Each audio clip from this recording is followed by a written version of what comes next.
Why do you say that, Father? You aren't afraid, are you? No, but I respect some of the superstitions of others. Often they are founded in fact.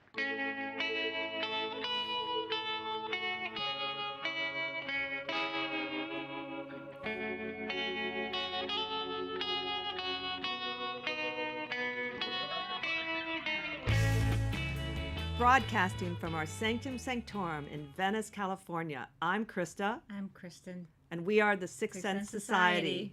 Happy Sunday. Yes, another whenever Sunday. You're watching us. Good point. And before we actually start, we'd like to thank all of you for subscribing and for your comments. We really appreciate it. And keep on doing that. It really helps us right now. Our cosmic weather for the week of November 25th. Not much, I'm afraid, going on. There is tonight a waxing gibbous in the sign of Cancer. And importantly, Neptune went direct today, and it was around 13 degrees of Pisces. Yeah, it's been so many retrogrades, one after the other, after the other, after the other. And now I know Mercury's in retrograde right now in Sagittarius, but still the idea of slowly getting all of them moving direct, or at least station direct, is just... I don't know. It's been one heck of a year with all these retrogrades, 3 eclipses. Yeah, I think 1 month it seemed like 6 planets were in retrograde or something like that. There was. I think over the summer was a real slam. Yeah. And, we have eclipses in January as well. So I feel like we're going to go, Venus will get out of her shadow December 6th. Mercury will go station direct, I believe, December 6th. So, like, by Christmas, we'll all be kind of able to really enjoy it. But then once the first week of January, or I think, I'm so sorry, and I don't have this information exactly correct, but, the full and new moons are these eclipses. And so I feel like by Chinese New Year, we'll kind of be a little bit, because that's a lot to have all these retrogrades. And then, and then in January, right off the bat, like 2 eclipses. It's almost like, let's just say farewell to 2018 one more time with a bang. And all the astrological pleasantries that have been going on. And then there was one more thing for you people that like to follow the quarter moons. Thursday, November 29th, the last quarter moon is in 7 degrees Virgo at 48 minutes Pacific time at 4:19 p.m. I am going to talk about at some point using magic in quarter moons, but I also noticed that certain festivals... And for instance, in Tibetan Buddhism, certain pujas they have like feasts on quarter moons, depending on, what month it is in the Tibetan calendar. So sometimes it's important to know that anyway. So that's our cosmic report. So did you want to add anything else besides what you had? Or we'll go on to Michael. Let's take it away, Michael. Hi, guys. Well, we've got an interesting... Should put my mic on, I guess, shouldn't I? Here we are tonight. It's going to be a great show, I think. And Aleister Crowley is obviously a fascinating subject, no matter what. So I think that that's exciting. I was looking for something Crowley related, and I ran across a little piece of trivia. I don't know if you guys know. Myself, and of course an awful lot of people, are Led Zeppelin fans. And of course, Jimmy Page was a big Crowley fan when he was young. And so a lot of the early writings of the Zeppelin songs were influenced by Crowley's teachings. And he was very into it. In fact, he bought Crowley's home on Loch Ness and lived in it for many years. A lot of the music was written there. So he was very into it. And I always thought if I ever ran into Jimmy Page, one of the questions I'd ask him was how that, magical thinking may have influenced his songwriting. I think that would be fascinating. But anyway, Led Zeppelin 3, considered to be one of the greatest albums of all time. And when it was recorded, after the master was done, he got together with the recording engineer, a guy by the name of Terry Manning, and they made a special disc that they put over the album that would just expose the end of the album where the needle runs into the center, the run-in, I think it's called, and it would protect the rest of the album. And he very carefully by hand engraved "Do What Thou Wilt" in the run-in. So it was actually a tribute to Crowley. And Jimmy Page at the time felt that one of his responsibilities was to try and spread some of Crowley's teachings. So apparently decades go by, and one day Mr. Manning is sitting at home, and he's watching television or flipping through the channels, and he sees this televangelist who's preaching about satanic music and heavy metal and rock and roll, and he has Led Zeppelin 3, and the camera pans in close, and with his finger he's showing everybody do what thou wilt on the inner part of the album. And Manning said, I sat back and very contentedly thought, I did that. So I thought that was really interesting. So Crowley was a big influence on an awful lot of people. And I think that a lot of magic, and not just magic, but a lot of things in our society as a whole. So I think it's going to be an interesting show, and I hope you guys have a lot of fun. And I may feel the need to chip in if it gets good. But if not, we'll wish you guys all well.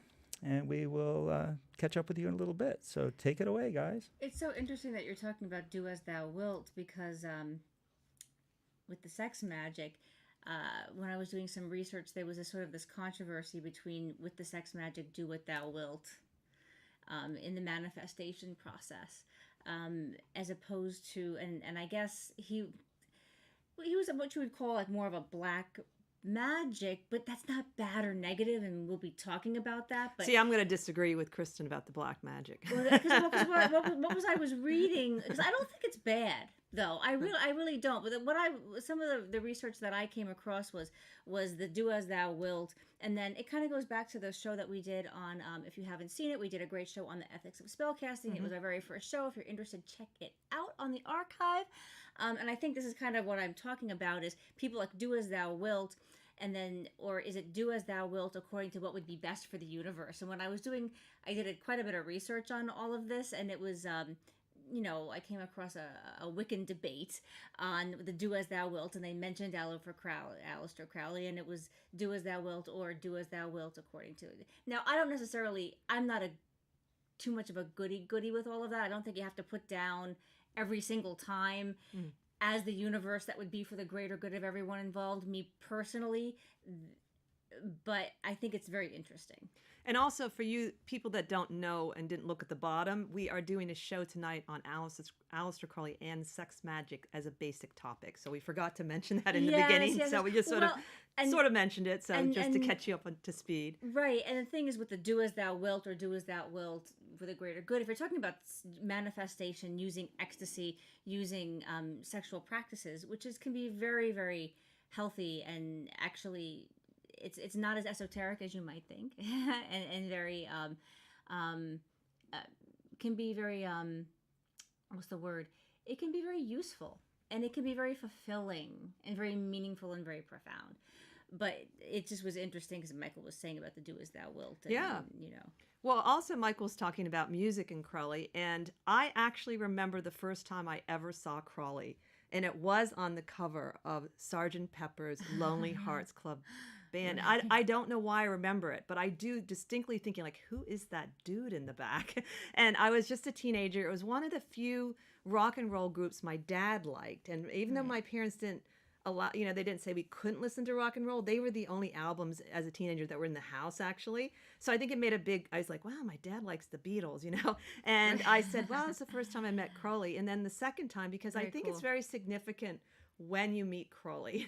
So the second time I was introduced to Crowley was in Nova Scotia. I was dating Michael, and our friend Mark had a huge Thoth deck, the big oversized one. So I remember a woman coming up and saying, oh, I never use that deck. It's so dark. And I was like, ooh, dark. What is that deck? Let me see it. Dark. Cool. Yeah. And I wasn't into anything dark, but you get intrigued by what people are afraid of. Like, why is she afraid of a tarot deck, And I liked our friend is a lovely person. I thought, well, he's not really dark. I mean, he's witty and eccentric, and so I was intrigued, and that's when I first saw the deck ever. And so it was like in the 90s. But I remember those two times. I did start using, I used the deck. My own experience with Crowley, getting to know him, is by working with his deck now for probably 10 years. And by working, I mean doing readings with the deck. And there's a lot of things I still don't know about the deck because it's that rich. And it's even a lifetime of studying and working with Crowley's material is not enough. And that's, I think biographers say that about him. He's just so brilliant in a lot of ways and has so many layers to his deck alone. Has, mythology, alchemy, a new Aeon. The imagery is some of the most provocative in all of the tarot decks ever. It's definitely a beautiful, profound deck. And though I am not a follower in the sense of, I belong to OTO or some similar group, I have profound respect for Crowley because of the deck that he and Lady Frida Harris created. Yeah. And it's full of the sexual imagery, which we're going to talk about some of it. So well, and sexual energy is some of the most powerful energy there is to manifest with, and it is divine, and it can create when you kind of intermingle it with divinity. It's very beautiful, and like I don't, it's interesting, black magician, white magician. I'm not afraid of that. I don't think when someone says black magician, or I think people don't understand often Crowley, and so it might get mixed up with like this light. But I think all magic is light and dark inherently. Well, it does.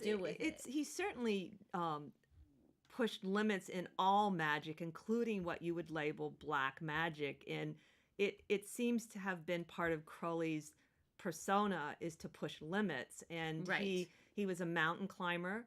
He was a risk taker that came from a very kind of repressed background because of his mother being mm-hmm. very strict and religious, and that's where he got the name the Beast from his own mother. Mm-hmm. And so you can see, and also his chart. I did take a quick little peek at his chart. Remember you had mentioned it's very interesting. and first of all, he's a Libra, which is, Libras are all about relationship and pleasure, and also Venus in Libra. Yes. And then he has, I have to cheat a little here on my chart here so I get it right. Yeah, he has both Jupiter and Mercury and Scorpio in the 4th house. So there's a couple different times. They're within 15 minutes though. Right. So you can see, and he has a couple of really good placements like for his Mars and things like that. But I think that his personality and his persona and who he became as a magician over time, they are both... they're contradictory sometimes, I think. And I do think Crowley evolved personally over time. I remember Michael had read at the end of his life, he regretted the building up of the ego more, and that he had said that. Because, ceremonial magicians, it does seem to be, there's a tendency, it does seem to be to build the ego. And it seems to be something you have to really watch and not go that direction. So I think you have to take Crowley in his whole being, and that's why he certainly has some things I wouldn't do magically, and he certainly has a path I personally wouldn't. I'd probably die doing the path. Right. I mean, even the mountain climbing alone, I'd probably die. Right. So but he's really a very profound and interesting fellow. And one of the things, I'm not really an expert on the actual rituals, the sexual rites connected to Crowley, and there seems to be different ones, some of which are not overtly sexual because it's about the energy of of using the kundalini, such as the public Gnostic mass that they do for people, that's considered to be one of his sexual rites. And the thing I find interesting, probably because I'm a tarot reader, and when you read Crowley's deck, you come across this incredibly intense depiction of the strength card, which he calls lust. And the first time you see it, you're like, what is going on here with this 7-headed beast? And what is this woman doing? And how is this the strength card? So, you look at it over time and you think about it. And my end of it, I'm going to talk a little bit about that, But you had some interesting things you had found out about definitions about Tantra and what that is. And well, I think when you think of sex magic, I know for many of us, we kind of associate it with something dark. And I think one of the themes of our channel in general is that it's not about being afraid of anything perceived as life is gray. And often if something is a little bit off or we're not used to it, we kind of term it as it's a dark thing if we don't quite understand it. And sex magic is like any other magic. And if you think about Tantra, it's the weaving, and it's the weaving of life as it occurs combined with ecstasy as it occurs. So it's the combination of living life and living life within your body, and using the body and the feelings of the body, not being afraid to include that in our spiritual life. Often we think of spiritual life when we're thinking of sitting around and meditating, which is amazing. or doing specific rituals that have to do with like candle rituals, or maybe like we talked about all the love and the kitchen witch stuff. Yeah. But it's very much including the body and the feelings of the body, and dedicating those things to something, to a goal. And something that I found that I really like, and I'm going to take a look at my notes. So if I'm peeking down, that's what I'm doing. But I really want to say this very clearly, and that sex magic is very much its proper force behind a proper image or goal, using a technique to meet a distinct end. Right? So you're like, sex magic, that kind of sounds very structured. But it actually, Crowley was very structured in his rituals, yes? Well, I don't know enough to say, yes, some of his rituals are structured, but in the way he went about his life, he was, even we'll talk about, I like the origins, the story of the origins of the Book of the Law, which is the basis of Thelema. Even that, when that came, that time, he was actually upset with Magick and was not really looking to have that experience, which is because he'd had a bad experience with Mathers, I think, in the Golden Dawn, and he was sort of getting over that. So I'm not, yes, I think there are rituals that have structure, like, again, the Gnostic Mass, there's, this role for this one and that. But I would say Crowley's life was not really structured in a lot of ways. No. And the thing about it, and I think that is a good point, that people look at Crowley and his life and they think of sex magic, and it must be just like, okay, we're all just doing whatever and like having a bunch of orgasms and an orgy or something. And that is not necessarily having meaning to and intent with the sexual act and dedicating the energy to something specifically. Well, and even Aleister Crowley, it's true that he had a lot of partners, and they don't even know all of them. He was bisexual. He also, though, differentiated with the women he called his Scarlet women. And I found on a couple of websites, I was trying to find out how many women were designated as a Scarlet woman. It was between 9 and 13 different women at different periods. He would put next to their name the working he had achieved or not achieved with it. Interesting. So yeah, and not all of his relationships were connected to that. They had to be a certain kind. I don't know what his criteria was. So Rose Kelly was, I think, the first, or very, very much the earliest one. So that's why I was kind of interested in her anyway. So he would have specific goals that he was working with each Scarlet woman? Workings, he'd call them. Workings, like, so for instance, well, I would say with Rose Kelly, it was not a deliberate one, but there were ones that there were deliberate things he was trying to accomplish. Right. One was to beget an heir. So, I mean, it was like, but he wanted an heir. So that was later on. And so I think that Crowley's life and his, as a person and as a magician, aren't always the same. Though in the long run, when you see what Thelema is about, maybe it is, which is something I got from Colin Campbell, has a great book. If you want to just have an introduction to Aleister Crowley, his work, and a few of the rituals, Colin Campbell wrote this book, Thelema, and I love it. It really helped me a lot, because diving into Aleister Crowley directly, I have to say, is not easy. It's absolutely worth it.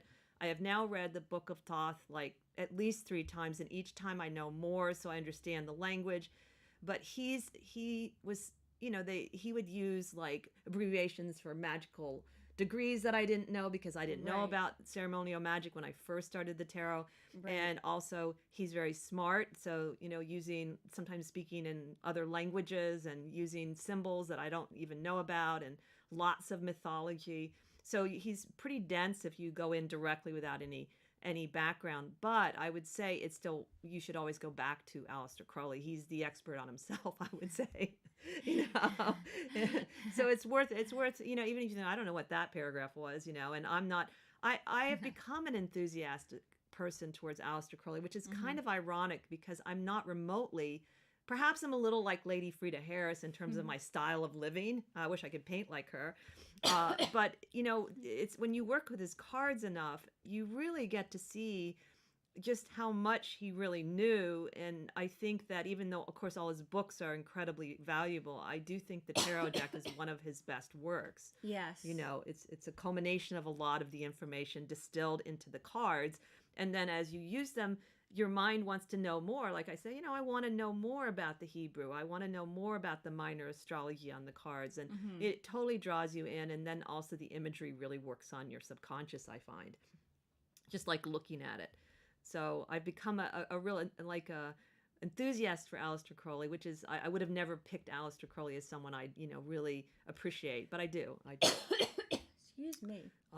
So that I can jump into a little bit about Rose Kelly. So I actually was interested in Rose Kelly. I don't know, about 3 months ago, I found a really little article about her, and I knew who she was a little bit, and I started reading about how it all happened with her and her marriage to Aleister Crowley, and that itself is rather amusing, actually, because she was a widow at the time, and Crowley knew her brother, and they met by chance in some level, and she was supposed to marry one of two suitors, which she didn't want to marry the suitors. She was having sort of an affair with a married man, and she wanted to do that. And so Crowley said, well, I'll marry you, and you can do what you want, and I'll let you have your life. And so She's like, that's like way more my style. She was a woman ahead of her time. She was. And so the family was very upset, and they did it. Then they fell in love, ironically, and even though it didn't last. But what's interesting, as I said earlier, when he met Rose Kelly, he sort of was not that into magic as he had been. But they were in Egypt on sort of a honeymoon, I think a year later or something like that. And according to several references, Aleister Crowley wanted to kind of show off a little bit to her. So he did a working, I'm going to look at my notes too so I can get this right.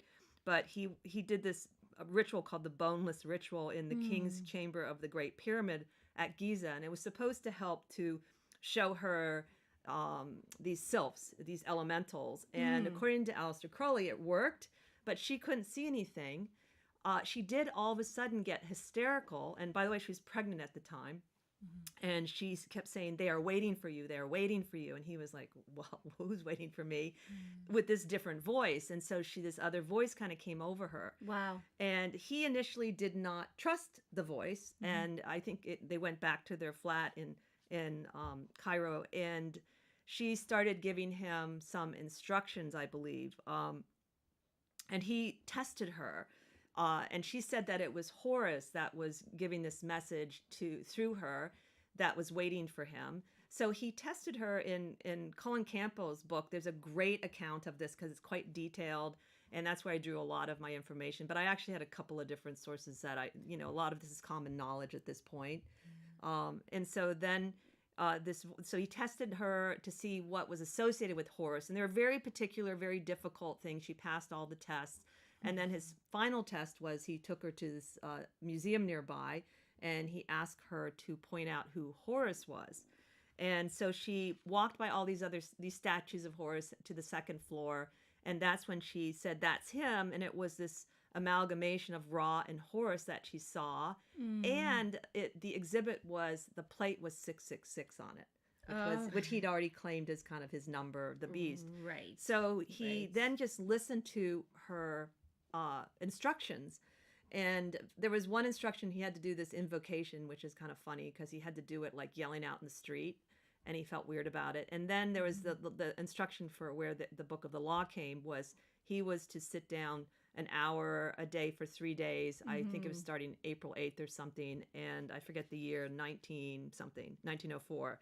Go in his room and take dictation. So according to Aleister Crowley, he heard this voice from behind him called Aiwass. I know I'm saying that wrong, but it's Aiwass. And what's interesting is nobody really, it sounds like Rose is not in the room. But from what I understood, Rose was acting as a medium. I see. How so cool. I don't know if that was left out or so he invoked initially in the pyramids, but she received all of it. And it was evidently very common during that period in magical orders for the man to be the conscious person and a woman to act as the trance. So they think that Moina Mathers did that. There was someone, it was just the role that women would play, even though Rose Kelly didn't really plan to do that, it sounds like. Right. But I was thinking like, well, she is getting more credit. So one of the things I thought about Rose Kelly and also about the role of the Scarlet Woman is so important to Aleister Crowley's success. And he notes it. He's not saying it isn't because of the fact that he lists, these different women and what, he did or did not accomplish, or this failed or that. So I think Rose Kelly obviously gets a big credit because the Book of the Law was what he wrote, which is really, the foundation of a lot of Crowley's work. But at the time, he actually put it aside. He was like, I don't want to deal with it. And it wasn't until later that I found it again and he started working with it. Right. So I was fascinated with her in particular because of her being maybe one of the pivotal. There are other, obviously, women that did some very pivotal things with him throughout his career. She wasn't the only one.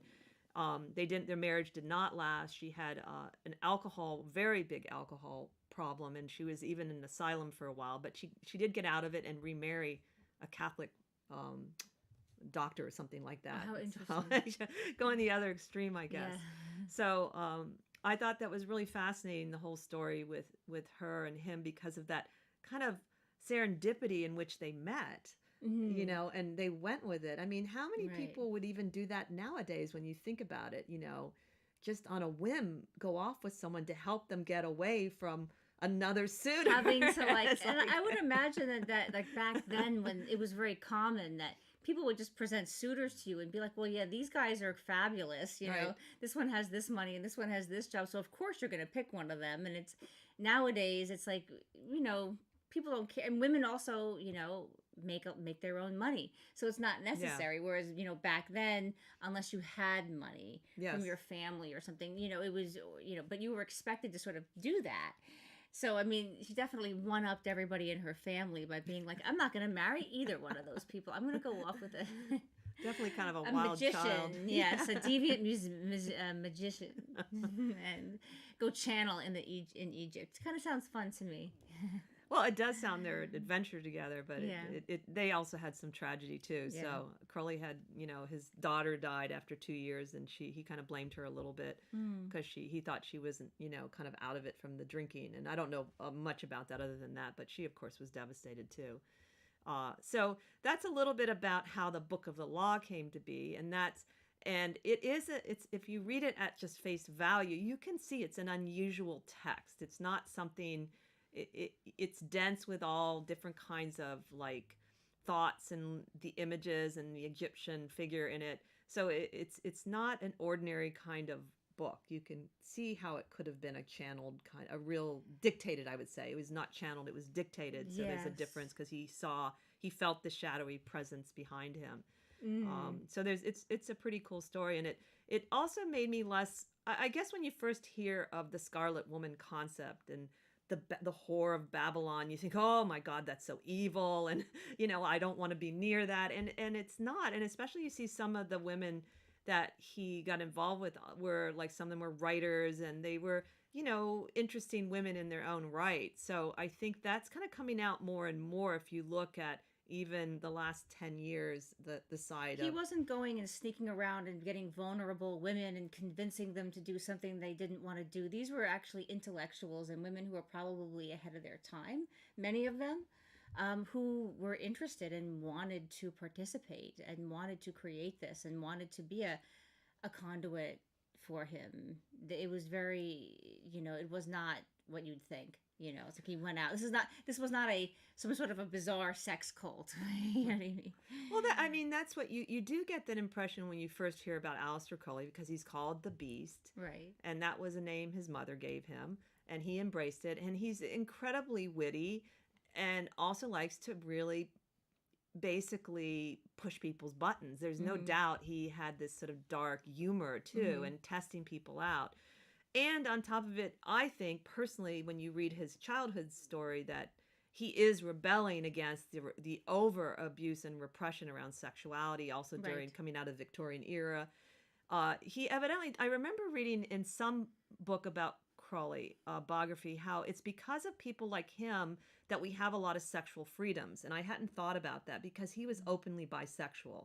Right. And a lot of things we take for granted. This was one of the arguments. And I thought, I never thought of it that way. He wasn't afraid of exploring all of that, So I wouldn't even call him necessarily hedonistic.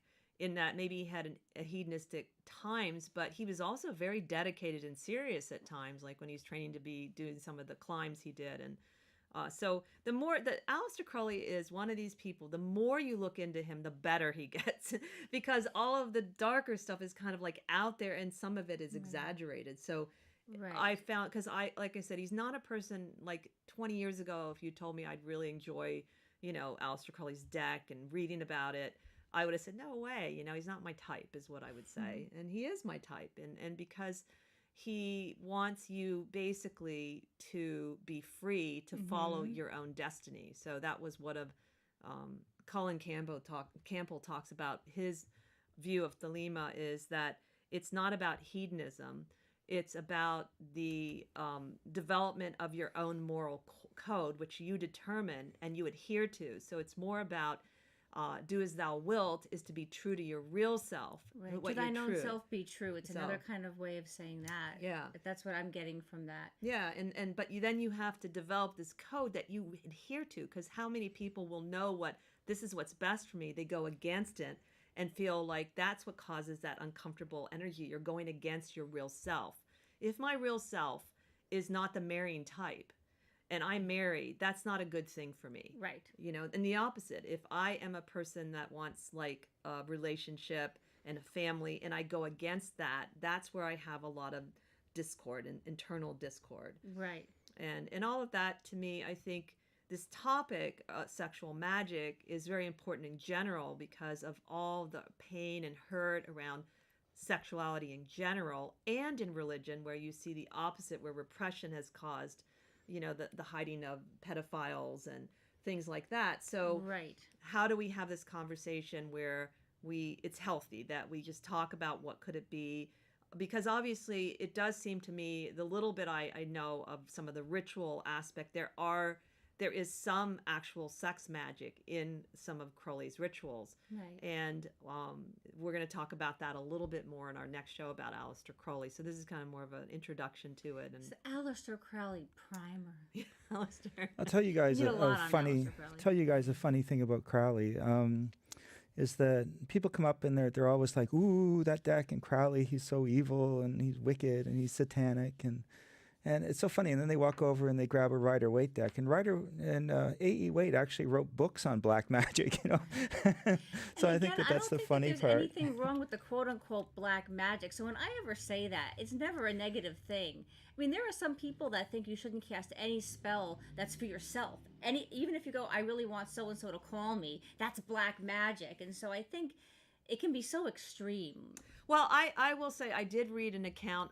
William Butler Yeats was part of the Golden Dawn. Yes. And evidently he and Crowley had this big dramatic fight too at one point, which I can't remember the story, but I thought, I wish I could have seen that. I'm going back in the time machine. And so he talks about in one of his essays on magic, Yeats, that he went and participated in a black magic ritual.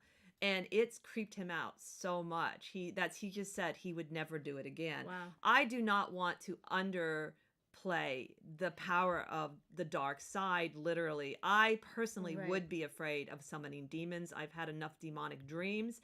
I respect that there are forces, personally, I am not going to mess with. I have met people that have done enough shamanistic work, they take them on deliberately. They can't wait to take them on. But that's a whole nother, So I don't want to dismiss the power of black magic, white magic. I agree that sometimes calling it black and white is too simplistic. But there are people that deliberately try to harm people in diabolical ways. Yes. There are magical wars. They do happen, and they are real. But I know I haven't been the recipient of one, but I've witnessed one, and it can get kind of icky. So I don't want to dismiss that at all. I don't particularly see Aleister Crowley as defined as a black magician because of some of the things he did for people. And one is that he published the Golden Dawn rituals and broke his vows to do it because he thought everyone should have access to the secrets, and there was actually a lawsuit with it. So I think, and also I've worked enough with the cards, I feel like if he was a black magician by now, I would be completely in the dark doing all kinds of black magic, because I would have been consumed by the top The deck, the energies of the energy top would have deck, sucked me yes. into the portals. And if anything, I think I've become a better person. Right. So that doesn't make sense to me. Okay, if the deck is dark. And the other thing is, if you look at the woman that painted it, Lady Frida Harris, and she didn't all have the same path as Aleister Crowley. Right. She met him late in life. And I wanted to read her description of the lust card because it's really amusing. She had met a 2-year-old who asked her, now I don't know how, it must have been at, I think they had one show of the cards, and this was all done at the end of their life, Crowley, and the 2-year-old had asked her about the card, and I think, well, that's going to be interesting. You got this naked lady and this beast. So this is what Lady Frida Harris said to a 2-year-old.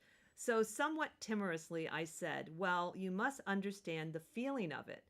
Now, how do you feel if you see nice chocolates and then you get them and how good they taste? That is a picture of how you feel about those chocolates. And then she said they had a lovely conversation about their favorite sweets and which ones they like and toffees. And I was Right. thinking about the last show we had when you were doing the whole thing with the chocolate and that sense of, oh, that's good. It tastes good. And I said, yeah, that's what the intention of the lust card is. And I thought, wow, how innocent is that on some level? And if you look at the picture, one of the funny things about Aleister Crowley is you can definitely see him literally in the cards. And so you have this 7-headed beast in the strength card you can see here. A lot of people are familiar with it. And each of the heads represent different aspects of Aleister Crowley, like because one is the head of a poet, and he was a poet, so people don't know that. And I think it's kind of funny. I think the other ones, like saint, an angel, adulterous woman, a man with vigor, or something like that. So these are all aspects of Aleister Crowley. He is the beast, So here's the Scarlet Woman on the beast, riding the beast. So obviously there's many layers to interpretation with Aleister Crowley, both in the deck and in his books. Well, what I love about what you're saying is bringing it back to sex magic. That's really what it's about. It is about creating when two people that have a similar goal, who have a similar vocabulary, a similar trust, are coming together in union and manifestation and using that power of ecstasy and orgasm, which is energy to create something. Now, creating a child is something, I mean, that's probably the thing that comes to most people's mind, but you can actually create, a life, a love. You could, there's a famous story of a mutual friend who really wanted a girl. And they did some, from very clear intentions about their first child being a girl, and it was a girl. I mean, a person might say, well, that was coincidence, and that could be true, but knowing Justine, she did some very clear, specific manifestations, and knowing Kenny, her husband, and their relationship, I can bet you when they were making love that there was some very clear sort of like and ritual behind it, and just but clear goals behind the ritual. So we're not just thinking, well, I'm just going to say we want to go to Jamaica next year and we're going to have sex and talk about it and put that intention out. It's about being as clear as you would with any other ritual that you're doing. There just happens to be sex involved. Well, and it's also about one of the themes in Aleister Crowley's new Aeon is ecstasy and joy, and not and leaving the dying god behind. So the Book of the Law ushers in this new Aeon, which is the Aeon of Horus, the child. Right. And as part of the Aeon, it is more about ecstasy and not suffering and the dying god. And this is connected to the precession of the equinox too. So all of this on a much bigger level is a cyclical event. And he was meant to be, or is the prophet to help link the, I guess, change into the new Aeons, at least according to Aleister Crowley. And I think there might be some truth in it. That idea that we can learn through joy and ecstasy and that is something I think we're still struggling with as human beings, is we don't need to suffer as much as we think we do anymore. We've learned through the violence and the wars, and I do think that it would be lovely if we would say, let's go for ecstasy. Let's do the things that make us ecstatic, whether it is the actual act of sex, which of course is one of the most potent, powerful in terms of releasing energy, or you do it in a more sublimated way. You can do it through art, where people will sometimes feel, musicians especially, and dancers will get into these ecstatic states on their own because they're raising the sexual or kundalini energy. Right. And sexual energy exists in all of us all the time. It's not special or unique. Something that, I mean, you can, as you're talking about, kind of get yourself into a real state of ecstasy as a musician or a dancer. But this is something that lives within us all the time. Yeah. And it doesn't have to be this separate special thing that you do only with your lover or with a specific person. You actually can create it yourself. And then one of the things that you have to be careful with Crowley too is he talks a lot in metaphor. So when you're reading his stuff on sex magic or the tarot or anything else, unfortunately, we live in a society of literalists here in the United States, so they take everything extremely literally, whereas many times he is talking very much in metaphor. And so, for example, in his book on magic and theory and practice, he has a book on human sacrifice where he talks about choosing the male child that's the most worthy and sacrificing it and all this stuff. And of course, people take that literally. Well, he was talking about sex. The male child was the sperm, and it was all just an analogy. And what he was saying basically is, I'm living in Victorian England, or just after Victorian England, and you guys are all prudes. And if I write a book on sex, you won't let me publish it. Exactly. But I can use human sacrifice, the most vile thing, as a metaphor. You'll publish that. so it's his way. And you know, Crowley was provocative, obviously, and whatnot. And people, as I said, do come up and often think that he was dark, which I don't think he was. But, you know, he was bisexual, he was flamboyant, he was provocative, he loved to thumb his nose at the establishment. So I always tell people what he essentially was the Charlie Sheen of the Victorian age. And that's pretty much what I think Crowley was doing. But as I said, if you're reading his stuff on sex magic or any of that, please keep in mind, anybody out there, that many, many times he's talking in metaphor and he's not talking literally. You're absolutely right about he actually couldn't publish certain things. He had to work around it. He evidently enjoyed figuring out how to work it in because he would have been like jailed. It was, you have to remember the times he was, like Michael said, he was publishing in. Yeah, absolutely. So, well, very cool. Yeah, that's very, very interesting, Michael. Yeah. So, and the other thing I was going to say about the strength card is, or lust card is, you can also see there's a lot of alchemy in it. So, you know, the lion itself is an alchemical image, and there's a lot of play on different Egyptian myths, which is very interesting. So, because the lion is connected to Christ, it's connected to pride and ego. It's Leo. So, of course, the age of Aquarius is associated with the age of Leo because it's its opposite, which I think sometimes people forget. You know, that there's this polar. So all the ages have both the polarity. Yes.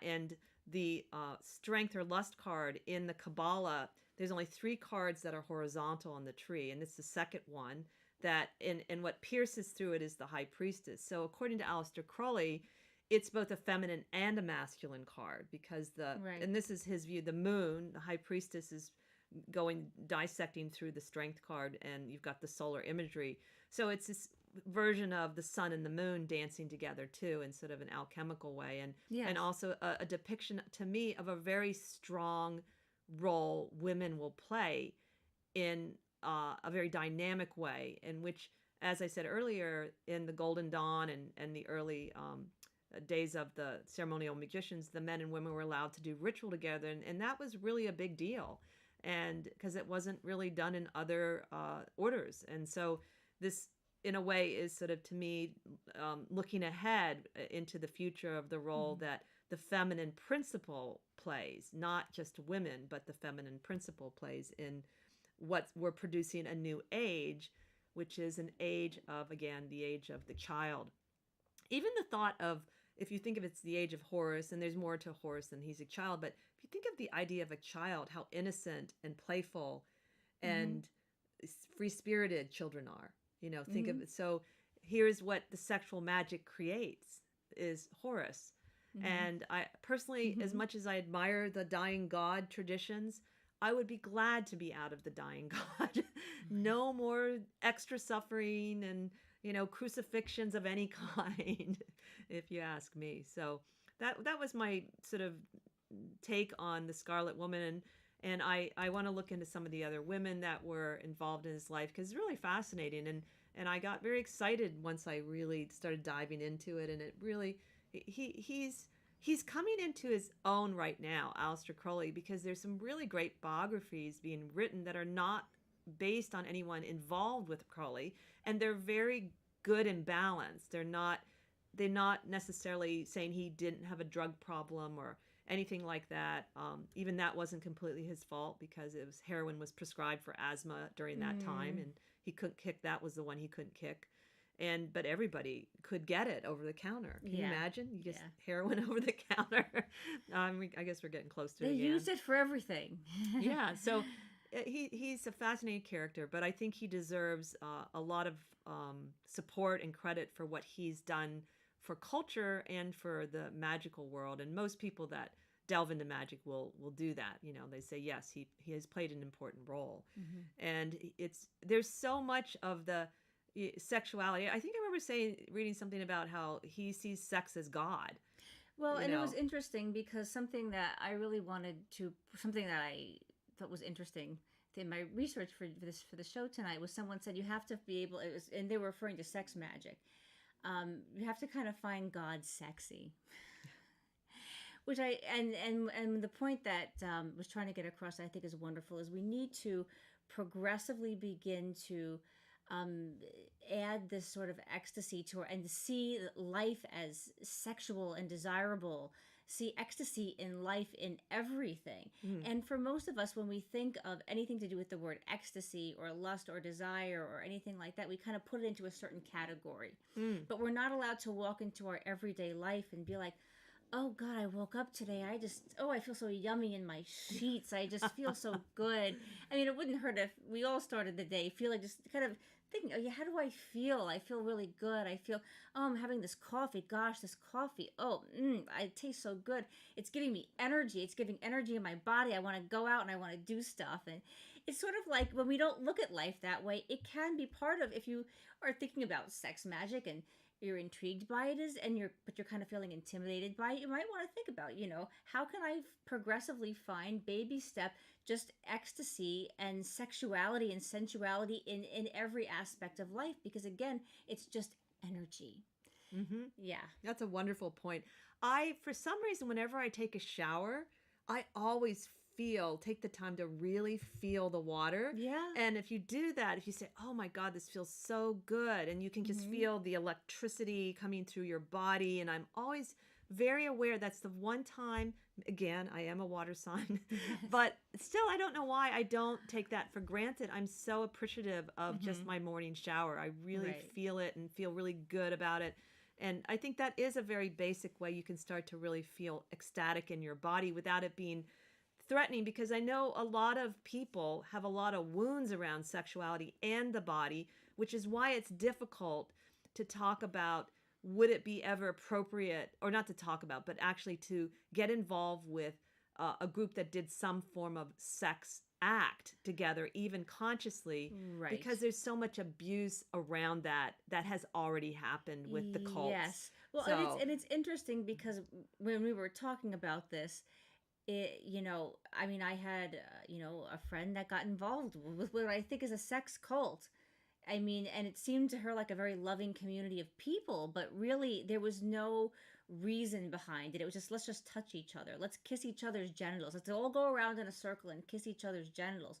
Well, for what specific purpose? Yeah. It was supposed about breaking, but there's a difference between that and having a real intention. Like if you're, a sex coach, and you're coaching a couple, there's a real intention and training behind that. And again, if you're doing sex magic, it's not just, look, we can all have sex anytime we want, and it's wonderful, and I'm a total advocate for it. But if you're trying to manifest something through sex, there's an intention, and there's like a specific things that you're kind of going into it with, a specific, I said, vocabulary with your lover. You're having similar intentions. So, if you're wanting a baby and he's not, it may not work as well unless you've got something dark going on that he don't know about.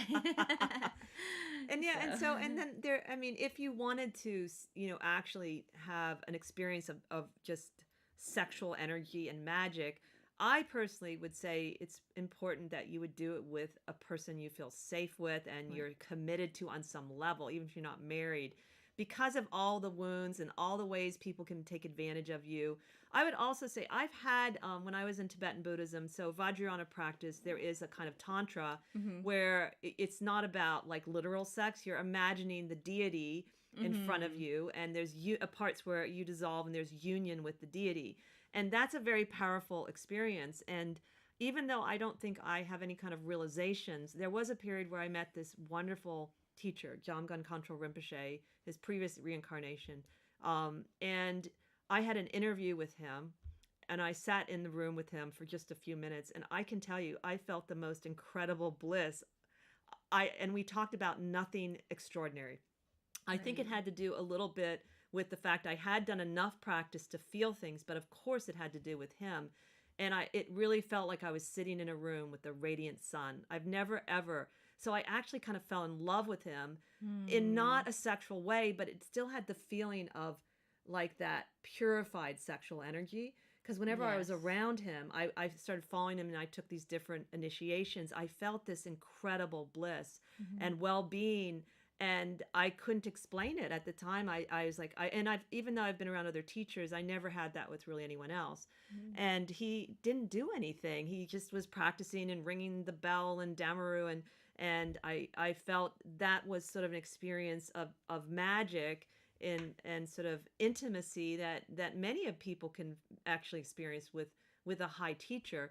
And I think those are very safe and also very profound experiences that to me connect to that sexual energy and is perfectly legitimate. And then you're there to do a practice. You're there with the same intention. I'm there to we're doing this particular visualization. I'm there to receive this empowerment. So you're having that union of intention, which is important, I think, with any kind of sexual energy or magic. So I think that there's no need to necessarily, but I think everyone has different paths in life, and some people want to explore one that is connected to actual sexuality.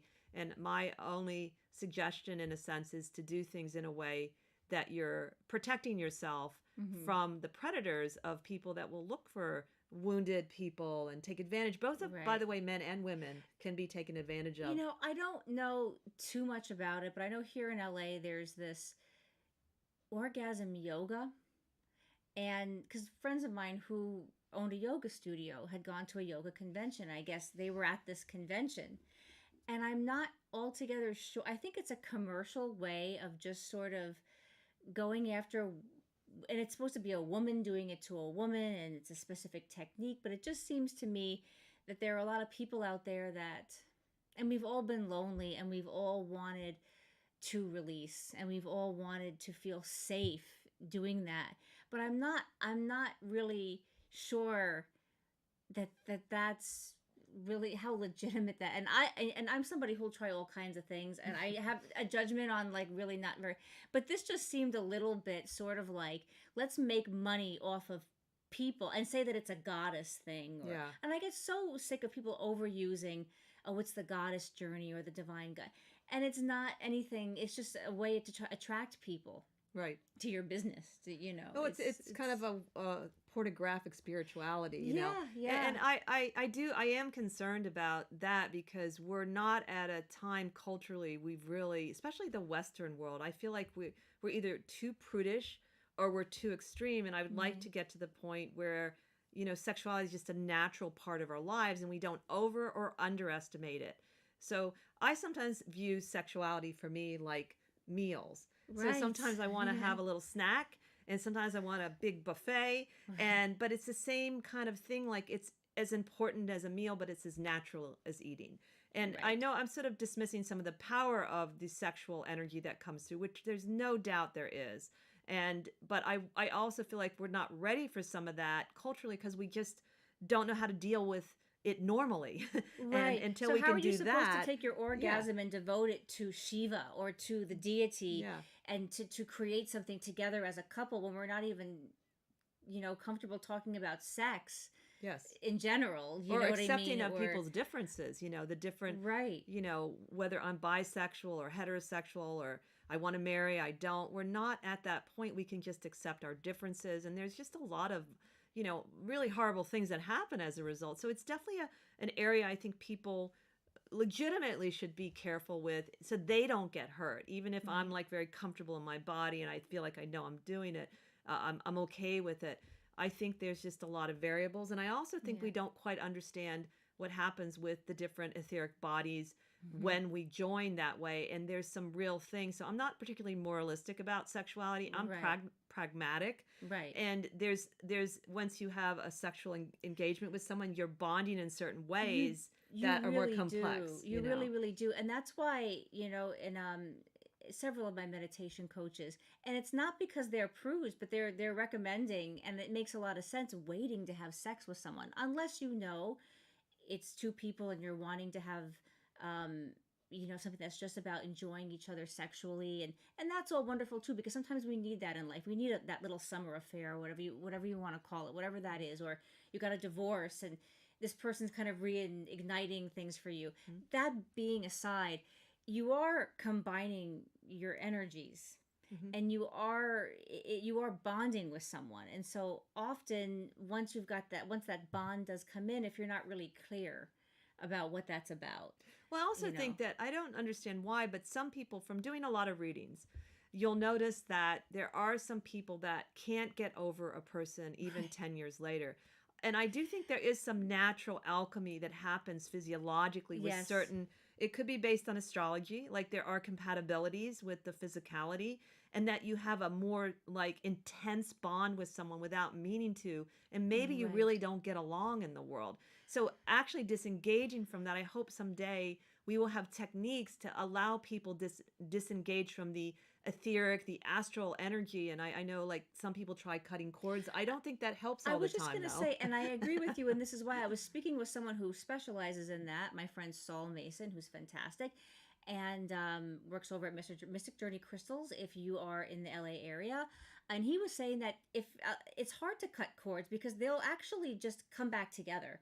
Like they really will. And so I know being a Taurus sun sign, I will get stuck on someone.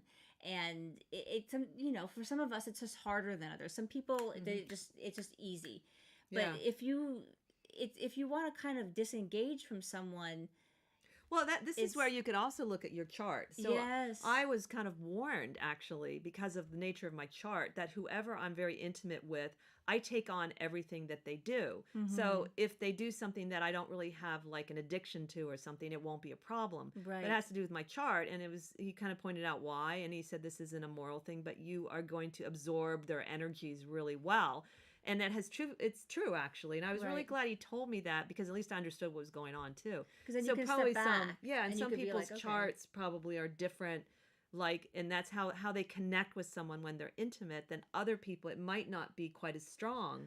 Right. And they can just dismiss it and it's gone. And I love what you said about sometimes the sexual bond or the sensual bond is really, really there. And it's just, but like in the world, you just don't go together, or you go together to some degree, but not really. But it's difficult when you've got that bond, that spirit bond, that sexual bond, that sensual bond, to kind of be like, but wait a second, how come we don't get together in the world? And then it can be very difficult to disengage. And like you said, you try cord cutting. I know for me, cord cutting never really quite works. So well, and then it's interesting with Aleister Crowley. I mean, it seems like, at least I'd like to see from the woman's point of view which women were affected and weren't affected. But he doesn't seem to have. He had a couple of women, it sounds like, he actually really fell in love with. But others, it seems very almost like he really had the sense that we're doing this thing together, And, right. But so it kind of varied, and maybe again it was their chemistry or something. And to him, it was important work and an important experimentation, because again, with any of this stuff that he did, if you don't try it, you don't know what's going to happen. And so he was very brave in that sense to trailblaze for us. Yes, I totally agree with that. But we had a great time. Thank you. Don't forget to subscribe. Come back and see us again next week. Hit the like button, comment, because we love to hear your feedback. Yes. And have a fantastic week. And just remember, everything's at our website now. So go to sixthsensesociety.com now, and everything's there. Our YouTube channel, you can subscribe. And thanks so much for watching. We really appreciate it, and we look forward to bringing you many more shows. Good night. Bye-bye.